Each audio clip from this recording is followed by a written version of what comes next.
Voici le tic-tac de Janod, un jeu ludique pour apprendre l'heure à vos enfants à partir de 4 ans.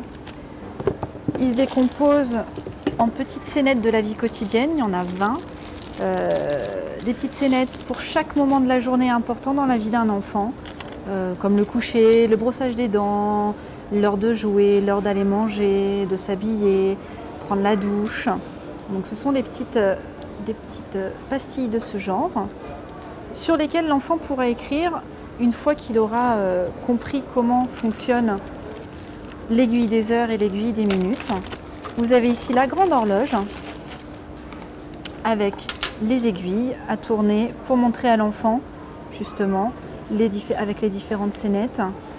Ici on a l'heure de faire sa toilette, donc selon que l'enfant se lave le soir ou le matin, on va dire le soir à 6 h par exemple, c'est l'heure du bain, ou alors le matin à 8 h, c'est l'heure du bain également.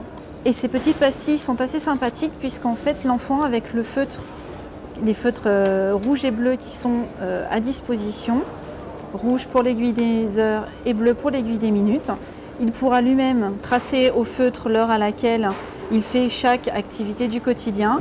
Comme ici par exemple, c'est l'heure de se coucher et c'est l'heure de l'histoire. Donc selon les familles, on fait ça à 8 h ou à 8 h 30.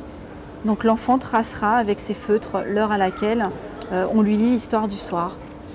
Alors ce qui est appréciable chez Janod, c'est qu'en fait leurs emballages sont toujours pratiques.